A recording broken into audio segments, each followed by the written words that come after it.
Shalom, Bapak Ibu Saudara, kita meneruskan pelajaran kita, masih kita bilangan. Kali ini kita akan berbicara soal keseimbangan. Karena orang Israel itu harus hidup dalam keseimbangan. Yang saya maksud itu keseimbangan dalam pelayanan kepada Yahweh itu dikemas suci. Jadi orang Israel harus menjaga ya, agar kemah suci yang merupakan simbol kehadiran Tuhan tetap ada di tengah-tengah bangsa itu dengan baik.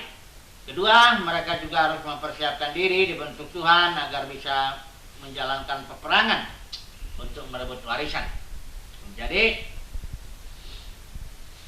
keseimbangan antara yang vertikal, pelayanan di kemah suci itu, dan juga peperangan yang horizontal untuk merebut warisan.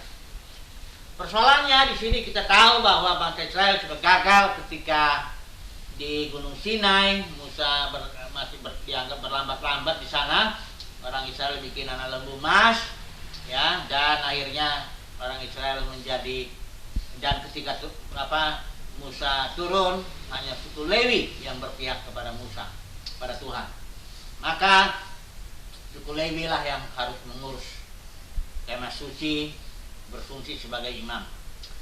Sebenarnya seluruh Israel sesuai dengan Keluaran pasal 19, seluruh Israel mendapat berkat tiga ini, akan menjadi bangsa yang kudus, umat kesayangan Tuhan, dan juga imam-imam dan raja-raja. Seluruh Israel menjadi imam-imam bagi bangsa-bangsa lain, ya. Tapi karena kegagalan, akhirnya umat Tuhan terbelah. Umat suku Lewi saja yang menjadi imam-imam, sementara yang suku-suku yang lain bagian untuk peperangan. Suku Lewi juga jadi tidak ikut berperang dia, ya. Ini kegagalan ini, ya, pembelahan, ya.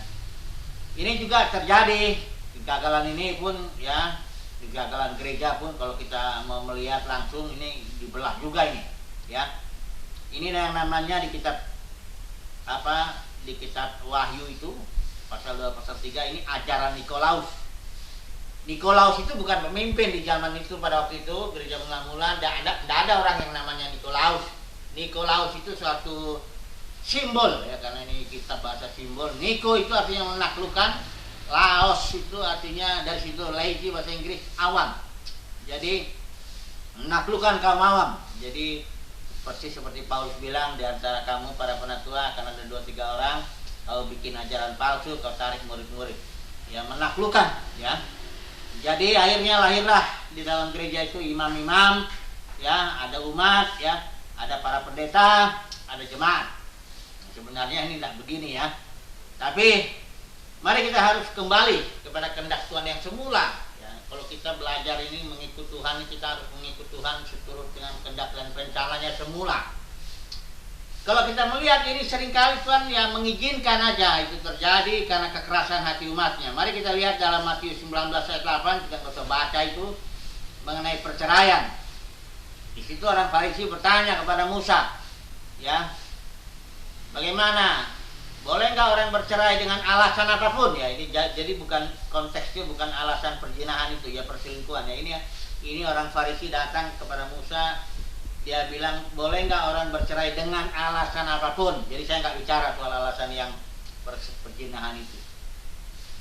Terus Yesus jawab, kemudian dibantah lagi sama orang Farisi, ya, kenapa Musa mengizinkan? Nah, jawaban Yesus itu karena ketegaran hatimu Musa mengizinkan, tapi dari semulanya nggak begitu. Mari kita baca dulu, ya, Matius 19 ayat 8, karena ayat ini penting juga rupanya, ya. Kita baca bagaimana karena kekerasan hati umatnya, jadi Tuhan mengizinkan aja itu terjadi, ya, dengan satu maksud tentunya akhirnya.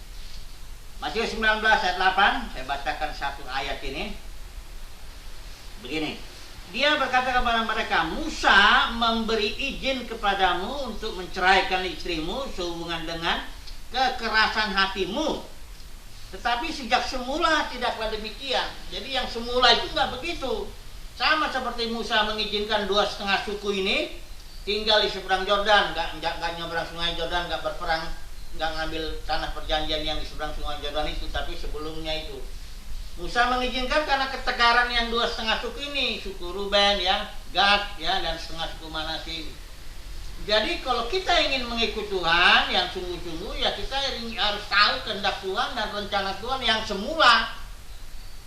Yang semula itu kita itu sesuai surat Petrus itu kita semua menjadi raja-raja dan imam-imam, nggak ada pembelahan, nggak ada imam di sini umat, nggak ada di sini suku Lewi, nggak ada di sini suku-suku yang lain, nggak ada di sini pendeta dan di sini jemaat, nggak ada itu. Itu karena ketegaran hati umat Tuhan, kegagalan umat Tuhan, maka Tuhan izinkan begitu jadinya. Ya sebenarnya enggak begitu. Nah jadi kalau saudara dan saya sungguh-sungguh kita mau ikut kehendak Tuhan dan rencana Tuhan, mari kita cari kehendak dan rencananya yang semula. Ya.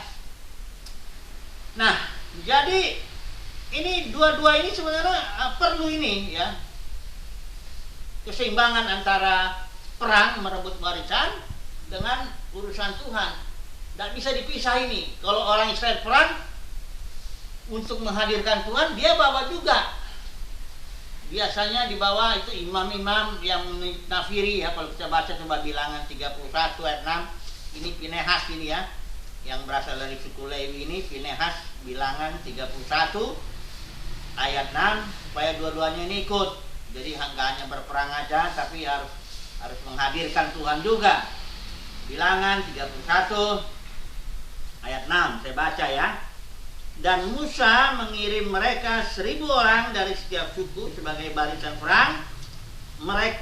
Mereka juga Pinehas ya, anak Imam Eleazar menjadi barisan perang, dan perkakas-perkakas kudus serta nafiri-nafiri pergi perang ada di tangannya. Jadi ketika ini dan konteksnya ini perang yang melawan Midian ini, pembalasan ya kepada Midian, yang di sini dia membunuh juga Bileam itu. Jadi ketika orang Israel berperang harus datang gini ke masuk sini diwakili oleh Pinehas ya, bawa di sini nafiri apa di sini apa perkakas kudus ya, serta nafiri. Jadi harus ada keseimbangan antara perang itu betul, tapi harus hadirkan Tuhan. Hanya menghadirkan Tuhan, jangan kayak dalam kasus Imam Eli. Ini penuh kejagingan itu ya. Di zaman Imam Eli itu ketika kemasuki ada di Silo di daerah Efraim itu, waktu itu Israel berperang sama orang Filistin, dipaksa kemasuk ini Imam Eli ini brengsek, ini imam ini punya anak Hofni Pinehas, dia selingkuh sama perempuan yang melayani di kemasuki dan sebagainya, banyaklah dosa-dosanya. Dia paksa bawa tabut itu perang sama orang Filistin. Akhirnya tabutnya dirampas sama orang Filistin, nggak kembali lagi ke situ. Akhirnya Tuhan pilih suku Yehuda dan Daud itu untuk membangun dibawa ke suku Yehuda, ke masuk itu kota Daud. Jadi harus ada keseimbangan, tapi juga harus betul ya, ibadah orang Israel harus sungguh-sungguh kepada Tuhan melalui dalam kemasuki itu.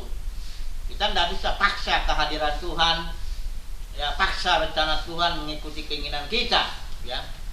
Jadi keseimbangan sekali lagi antara pelayanan dengan kemasuki serta peperangan merebut warisan.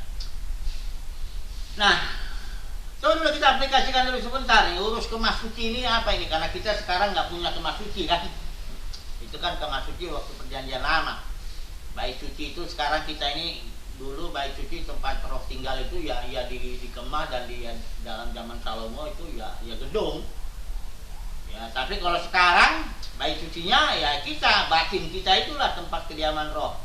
Jadi kalau artinya mengurus kemasuki itu artinya mengurus batin kita, mengurus hubungan kita dengan Tuhan vertikal, jaga hati kita, doa, baca Alkitab, hadirkan Tuhan terus dalam kehidupan kita. Sementara kita berperang, merebut, ya, menyampaikan firman Tuhan, beritakan firman Tuhan, mengerjakan pelayanan, jadi tugas kita, bahkan mungkin tugas di rumah, di kantor, di mana kita kerjakan, tapi sambil menjaga kemasuki kita, batin kita ini, agar hubungan kita dengan Tuhan tetap. Ini keseimbangan ini. Jangan sampai terus sibuk melayani. Berkali-kali saya bilang, orang yang sibuk melayani khotbah sana khotbah sini, di dalamnya udah kering, nggak bernyala-nyala lagi rohnya. Jadi dia perlu retreat. Aduh, saya perlu retreat nih, capek pelayanan. Ini ada yang salah ini kalau capek pelayanan. Ada yang salah itu dengan batinnya itu. Pasti dia nggak pelihara kemasucinya. ya. Atau ada orang yang masuk organisasi, udah rutin aja di situ. Pagi doa, Senin, Selasa, Rabu, Kamis, sampai Seninnya lagi. Rutinitas saja. Pelayanan itu jadi udah rutinitas, nggak ada lagi rohnya nggak bernyala-nyala lagi, udah kering habis. Ini juga bahaya, ini nggak ada keseimbangan itu. Yang keseimbangan itu artinya pelayanan kita tuh harus tumpah dalam arti berasal dari dalam. Dari dalam ada roh bernyala-nyala, keluarlah itu melalui nyapu kek, melalui masak kek, melalui kerja di kantor kek, melalui pelayanan di gereja kek. Pandainya itu semuanya lahir daripada roh yang di dalam itu. Nah, itu baru namanya terjadi keseimbangan, ya. Tuhan berkenan dengan yang seperti itu. Ya, jangan pikir kalau udah khotbah itu Tuhan berkenan begitu. Belum tentu. Kalau khotbahnya dari roh yang kering gimana? Kalau khotbahnya udah rutinitas bagaimana? Ya, tidak bisa. Mari kita belajar ini. Coba lihat, ada satu lagi kasus sebelum kita ambil kesimpulan. 5 gadis bijaksana dengan 5 gadis bodoh. Karena sebentar ini Tuhan datang ini. Yang bijaksana itu dia jaga minyak. Minyak itu ya kalau boleh dibilang simbol kudus, boleh lah. Ya. Dia jaga itu sehingga pelitanya tetap bernyala. Rohnya tetap bernyala-nyala itu. Ya, ketika Tuhan datang rohnya nggak padam. Nah, ini 5 gadis yang lain ini yang bodoh, ini tetap semuanya sama-sama gadis ya. Artinya ini kalau 5 gadis bijaksana orang Kristen ditafsirkan, maka 5 gadis bodoh musuh orang Kristen juga. Ini bukan janda bodoh, bukan janda bodoh ya. Tapi gadis. Berarti kalau 5 ini kalau terjemah menafsir Alkitab mesti konsisten begitu. 5 gadis bijaksana ini orang Kristen, berarti yang 5 gadis yang bodoh ini orang Kristen juga. Hamba Tuhan juga ini. Ya, tapi kering, pelitanya itu, minyaknya itu tidak ada lagi, ya. Nah, disinilah tidak ada keseimbangan, tidak jaga hubungan ke atas itu, tapi hanya terus ke sini. Kesimpulannya bagaimana? Kesimpulannya saya mengambil contoh dari Martha Maria aja lah. Ini sebenarnya Martha dan Maria dua-duanya itu harus kita ada di hati kita, di batin kita. Spiritnya Martha itu harus ada. Duduk dekat kaki Tuhan, terus mendengarkan Tuhan. Mesti ada itu. Tapi spiritnya Martha juga mesti ada sama kita. Sibuk juga ada masih melayani sesuai dengan kekuatan batinnya itu ya. Ada istilah Watchman ini pernah ngomong ini, kalimatnya Watchman ini sangat penting kita renungkan. Ini kalau kita baca buku Watchman ini, perhatikan baik-baik kalimatnya. Dia bilang never exit beyond the strength of the spirit. Artinya dia bilang kalau melayani jangan melampaui kekuatan yang di dalam roh ini. Jadi biarlah pelayanan kita tuh hasil daripada kekuatan yang di dalam ini. Ada spirit Maria, ada spirit Martha, ya. Jadi dengan cara itu kita bisa dapat warisan, ya. Tujuan kita ini berkali-kali warisan. Ketika Tuhan datang dia akan kasih warisan. Saya juga ulang-ulangin tuh. Warisannya bukan sorga di sana, jauh di sana, Yesus jemput kita ke sana. Ada lokasi geografis tertentu di sana rumahnya, jalannya dari emas dan sebagainya. Ini dongeng-dongeng yang nggak karu-karuan ini. Baca di Alkitab jelas kok itu. Wahyu pasal 5, pasal 4 tentang kerajaan sorga itu seperti apa. Jadi Wahyu pasal 5 ayat 10 bilang kita warisannya adalah menjadi imam-imam dan raja-raja, melayani di bumi dengan tubuh yang baru, tubuh kebangkitan. Kita melayani sampai setiap lutut bertelut, lidah itu mengaku Yesus adalah Tuhan. Sampai tidak ada lagi maut, yang adalah upah dosa. Ingat ya, upah dosa maut, bukan neraka kekal, tapi maut. Semoga orang Kristen bisa diajar ini. Tahu saudara, kata kekal itu tidak ada di Alkitab. Itu berasal dari istilah Yunani aion, salah terjemahan itu ya. Jadi di situ gara-gara Jerome itu tahun 380 dia menerbitkan Alkitab dalam bahasa Latin. Dari dia terjemahkan aion yang bahasa Yunani itu dia terjemahkan di Latin itu aeturnus. Nah, seluruh terjemahan bahasa Inggris mengikuti Jerome itu. Itu Alkitab resmi orang Katolik sampai saat ini. Alkitab bahasa Latin itu. Nah, dari aeturnus itulah terjemahan Inggrisnya eternal, kekal. Dari bahasa Indonesia semuanya jadi kekal. Padahal nggak ada. Aeternus itu era, harus terjemahkan bahasa Latin, artinya zaman. Ada 4 video saya itu, judulnya Aion. Kalau mau mendalami, boleh Bapak Ibu Saudara. Karena kita ini mau sungguh-sungguh mengerti rencana Tuhan yang semula itu. Jangan yang ya izin-izin Tuhan karena kekerasan hati daripada umatnya. Ya. Tapi tujuan kita tetap, pokoknya Tuhan datang, kita dapat warisan kita, menjadi imam-imam dan raja-raja, ya. Melayani di bumi dengan tubuh yang baru berzaman-zaman sampai langit dan bumi yang baru, ya. Sampai semua lutut bertelut, lidah mengaku Yesus adalah Tuhan. Sampai Bapa menjadi semua dalam semua. Haleluya. Amin.